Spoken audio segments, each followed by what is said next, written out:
નમસ્તે વિદ્યાર્થી મિત્રો, સૌનું હાર્દિક સ્વાગત કરું છું માસ્ટર જ્ઞાન ગુરુની અંદર.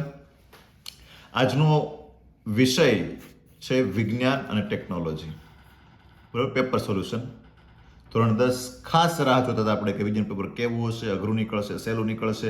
પણ વાત કરીએ પેપરની તો એકંદરે પેપર ખૂબ જ સરળ, સહેલું કહી શકે, થોડુંક પણ અઘરું ન કહી શકે. એકાદ બે પ્રશ્ન થોડાક ખાલી વિચારવા પડે એવા જ હતા.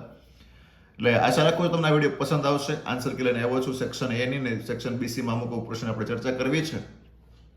તો વિડીયોની શરૂઆત કરતા પહેલા ખાસ જણાવીશ કે તમે ચેનલની પહેલી વખત મુલાકાત લઈ રહ્યા છો મિત્રો, તો ચેનલને સબસ્ક્રાઇબ કરજો, નોટિફિકેશન બેલ ઓન રાખજો, એટલે કાંઈ પણ અપડેટ તમને ઘર બેઠા મળતી રહેશે. અને ખાસ જણાવીશ મિત્રો કે વિડીયોને લાઇક કરવાનું ભૂલતા નહીં. કાંઈ પણ પ્રશ્ન હોય તો કમેન્ટ કરજો, તમારા મિત્રોને શેર કરજો. તો ચાલો ફટાફટ મિત્રો લાઇક કરી દો. તમારી એક લાઇક છે ને અમને ઘણો બધો કોન્ફિડન્સ આપે છે, તો લાઇક કરવાનું ચૂકતા નહીં. પહેલો જ પ્રશ્ન, એક દ્રાવણ ભૂરા લિટમસને લાલ બનાવે તેની પીએચ લગભગ ખાલી જગ્યા હશે. હવે મિત્રો ભૂરાને લાલ બનાવે છે એટલે કલર ચેન્જ થાય ને, એટલે પહેલા જો કોમન સેન્સ, કાં એસિડ હોય કાં બેઝ હોય. શું હોય? એસિડ કે બેઝ. માની લો કે એસિડ બેઝ શું છે ખબર નથી, પણ વિકલ્પ જોવો તો ખબર પડી જાય કે 7 પીએચ કોની હોય, તો કે તટસ્થ હોય ને એની 7 પીએચ હોય. તો અહીં તો તટસ્થ તો છે નહીં, કારણ કે ભૂરાનું લાલ બની ગયું છે, બરાબર. તો 7 થી વધુ કે 7 થી ઓછી હોય. જો 7 થી વધુ તો બે વિકલ્પ લાગુ પડે, તો બે તો હોવાનો નથી જવાબ, તો માત્ર આ જવાબ હોવાનો. કોમન સેન્સ વાળો પ્રશ્ન મૂક્યો તો, સામાન્ય, કાંઈ વિચારવાનું નહોતું, બરાબર છે. ત્યાર પછી બીજો પ્રશ્ન આપણો જે છે, બરાબર, બ્યુટેનનું આણ્વીય સૂત્ર પૂછ્યું હતું મિત્રો, C4H10. સિમ્પલ, સાદું, કારણ કે આપણો નિયમ છે CnH2n+2 નું સૂત્ર મૂકી દો એટલે જવાબ આવી જતો હતો. ત્યાર પછી માછલીનું હૃદય કેટલા ખંડોનું બનેલું હોય? કેટલાનું હોય? 2 નું. ચોથો પ્રશ્ન, માનવ આંખ, બરાબર છે, પોતાના આ ભાગ પર પ્રતિબિંબ રચે છે તો ક્યાં રચશે? નેત્ર પટલ ઉપર. આ 4 વિકલ્પ આ પૂરા. પણ હજી એકવાર કહીશ મિત્રો, લાઇક કરવાનું ભૂલતા નહીં. પ્લીઝ વિડીયોને લાઇક કરી દો. કાંઈ પણ પ્રશ્ન તો કોમેન્ટ બોક્સમાં કોમેન્ટ કરો. અને ખાસ મિત્રો, કેટલા માર્ક્સ તમારે સેક્શન એમાં 24માંથી આવશે એ કોમેન્ટ કરવાનું ભૂલતા નહીં. ચલો, 5મો પ્રશ્ન, નીચેનામાંથી કયું પદ પરિપથમાં વિદ્યુત પાવર દર્શાવતું નથી? તો IR² આવશે મિત્રો, બરાબર છે. ત્યાર પછી અરીસાની સામે તમે ગમે ત્યાં ઉભા રહો છતાં તમારું પ્રતિબિંબ ચત્તું મળે તો આ અરીસો ખાલી જગ્યા હશે. તો મિત્રો સમતલ અથવા બહિર્ગોળ બે હોઈ શકે, બરાબર છે. ત્યાર પછી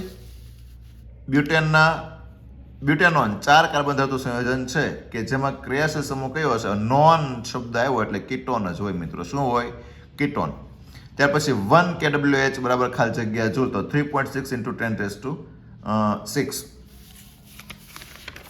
ત્યાર પછી 9મી ખાલી જગ્યા, અન્નવાહક પેશી દ્વારા પ્રકાશ સંશ્લેષણની દ્રાવ્ય નિપજોનું વહન ખાલી જગ્યા કહેવાય છે. તેમાં હું કહેશું? સ્થળાંતર મિત્રો. પિતૃઓના લક્ષણો ખાલી જગ્યામાંથી પ્રાપ્ત થઈ સંતતિમાં ઉતરી આવે છે તો જનીન આવશે. પછી 11મી જે ખાલી જગ્યા છે, એક ગોળી અરીસાની વક્રતા ત્રિજ્યા 40 cm છે, તેની કેન્દ્ર લંબાઈ કેટલી? તો 20 હશે, બરાબર. કોપર ને ઝીંક ની મિશ્ર ધાતુ કઈ? તો પિત્તળ બને. હવે ખરા ખોટાની વાત કરી દઈએ. જવાબ તમે આમાં જોઈ શકો છો ડિસ્પ્લે પર કે આયોડિન અધાતુ છે પરંતુ તે ચમકદાર છે. વિધાન ખરું છે. પછી કાચના પ્રિઝમ વડે શ્વેત પ્રકાશના વિભાજનની ઘટનામાં લાલ પ્રકાશ સૌથી વધુ વળે તો કે ખોટું છે. લાલ ઓછો વળે છે મિત્રો, બરાબર. અને તમે જાનીવાલી પીનારા છે, નીચે સ્ટાર્ટ થાય જાનીવાલી પીનારા, રાતો છે ઓછો વળશે, ઉપર રાતો આવ્યો છે. અને જે બાળકને પોતાના પિતા તરફથી વાય રંગસૂત્ર વારસામાં પ્રાપ્ત થશે તો તે છોકરો બનશે. તો આ વિધાન ખરું છે. અને પ્રબળ એસિડ અને નિર્બળ બેઝના એસિડિક ક્ષારના પીએચનું મૂલ્ય 7 થી વધુ હોય તો આ વિધાન ખોટું, કારણ કે 7 થી ઓછું હોય મિત્રો. આ ધ્યાન રાખજો. એસિડિક ક્ષાર બને કારણ કે પ્રબળ એસિડ કીધો છે, એટલે જે ક્ષારમાં એસિડ વધારે હશે.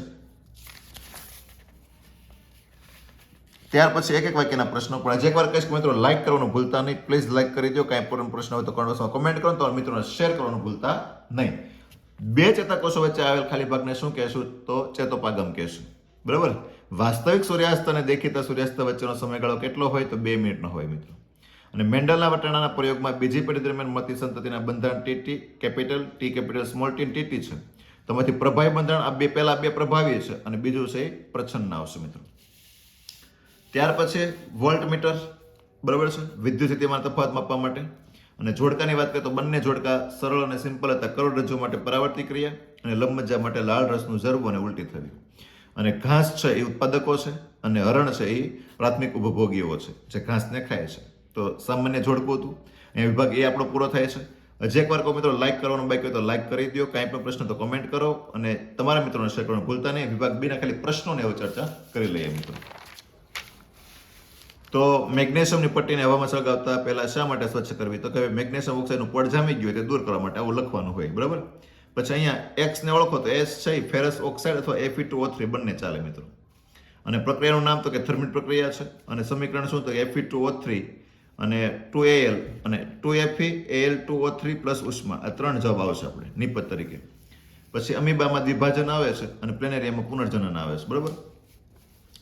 આગળ જોઈએ તો 110 વોટ જવાબ આવવો જોઈએ, બરાબર. પાવર એટલો ઉત્પન્ન થશે અને વાહકના આડછેદના ક્ષેત્રફળ અને વાહકની લંબાઈ પર આધાર રાખશે અવરોધ.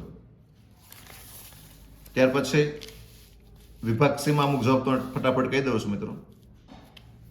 H2 પ્લસ Cl2 એટલે 2HCl. હાઇડ્રોજન ક્લોરાઇડ કીધું છે આપણને, બરાબર છે, એટલે એસિડ જ થયું. કેલ્શિયમ હાઇડ્રોક્સાઇડ Ca અને OH ટ્વાઇસ આવશે પ્લસ CO2 એટલે CaCO3 પ્લસ H2O બને. અને 2 સોડિયમ લેશું અને 2 H2O લેશું ત્યારે 2 NaOH અને H2 બનશે, કારણ કે હાઇડ્રોજન છે એ H2 સ્વરૂપે જ હોઈ શકે મિત્રો. સિંગલ હાઇડ્રોજન કે એસિડ ધરાવતો નથી.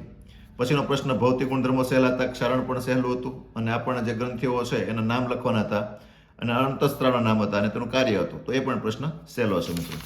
પાછળ વાત કરીએ આપણે, પણ આ વખતે પેટર્ન મૂકી છે સૂચના સાથે કે ભાઈ સામાન્ય તિથિ માટે આ પ્રશ્ન છે અને અંતઃદ્રષ્ટિ માટે આ છે. ગયા વર્ષે કંઈક થોડા કટવાઈ ગયા એટલે આ વખતે એ લોકોએ વ્યવસ્થિત આપણને પ્રશ્ન મૂક્યા છે, બરાબર છે.